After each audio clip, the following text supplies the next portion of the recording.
So when an avoidant deactivates, it can leave the anxious attacher feeling incredibly abandoned, really, really untethered. But there are things that you can do.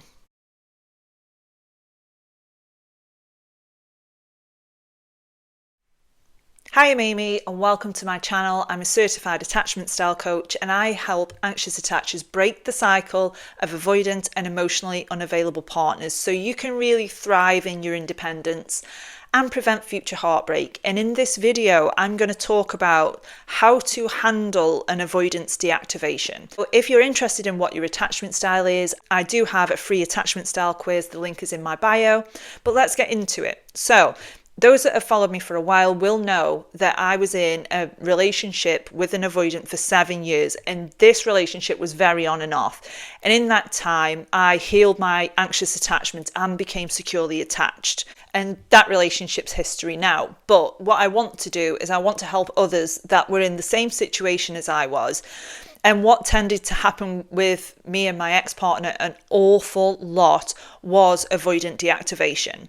So what does it look like when an avoidant deactivates? So I found through my experience that there was 2 ways that they would do this. One was quite a slow deactivation. So when it was that the relationship began to develop and intimacy was developing, I would notice that he would slowly emotionally distance himself. And I'll go through what the cycle of that was later on in this video. And the other one, let's say, for example, if there was conflict, it could be quite a door slam, quick reaction and a deactivation. And what that would look like is blocking me, for example, refusing to speak to me for several days. It really, really affected me. I would hyper focus on the situation like nobody's business. It would completely consume me to the point where I would text every day and beg for this person to speak to me. And really, this was because I was so confused on a subconscious level. I couldn't understand why an argument would cause that sort of reaction. In other words, looking back, it was a complete overreaction to something that was relatively small and resolvable. But because avoidants have this avoidance to conflict, because conflict to them means abandonment, conflict to them means shame. So they will shut down as a way to protect themselves. They don't want to feel that feeling. They don't want to put themselves in a situation where that feeling could potentially happen and they could be abandoned as well. And as a subconscious strategy to counteract that, they will avoid conflict. But being the partner of somebody like that, where you feel like you can't say anything or you're wondering for days on end how to bring something up because you're scared of this person doing that and shutting down completely, that's no picnic for you either. Because when this used to happen to me, my attachment style was triggered, my abandonment wounds were triggered. And all I really wanted to do was to resolve the argument as quickly as possible. But because this continued to happen, what I found myself doing instead was keeping my mouth shut and really going out of my way to meet this person's needs and abandoning my own. I wouldn't express what my needs were. I wouldn't express things that had upset me. I didn't even bring it up when we were speaking again because I was that relieved that the conflict was over and that he was speaking to me again that I just never brought it up.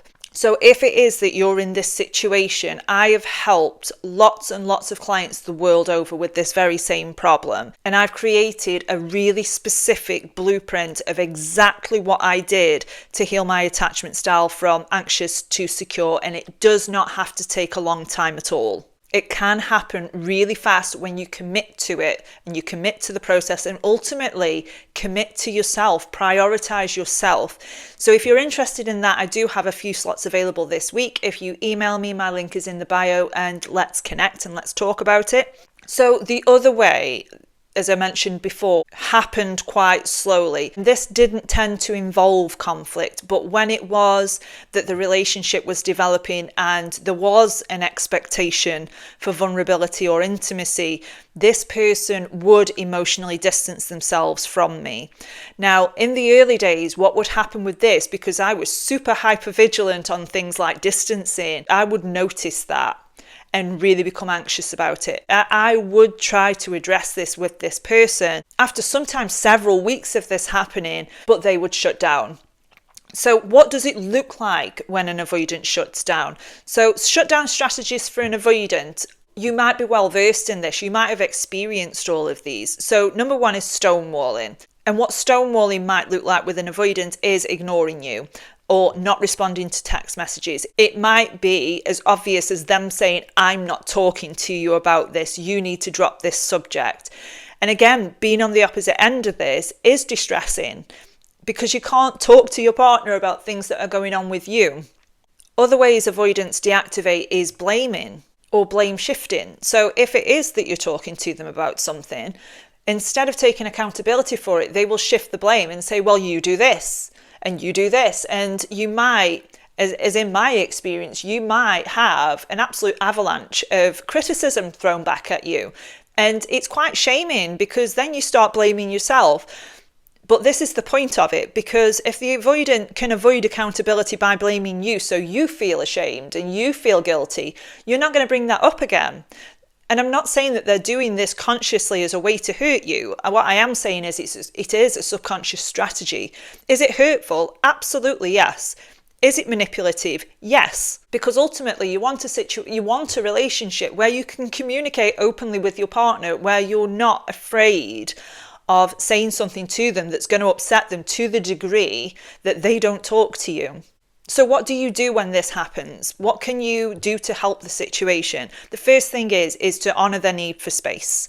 If you're saying to them that you want your needs met, then you are going to have to meet theirs as well. So number one is to give them space. And this was something that at the beginning of my relationship, I was not very good at doing. I would constantly text this person. I would ring this person wanting to just make it so that it all went away. And I get that. However, all that's going to end up happening with this is that you're going to start losing trust in yourself. You're going to start abandoning yourself even more because you are going to bend over backwards just to get this person to talk to you. And you don't have to do that. Give them space. Let the situation breathe. Another thing you're going to do is you're going to start to look at the patterns in your relationship, and you're going to look at how it is that this comes about and what your part in it is. And this is not victim blaming. I'm not saying that by any stretch of the imagination any of this is your fault, but what I do want you to look at is things like, why do I feel anxious when this person distances themselves? What can I do to help myself through that time?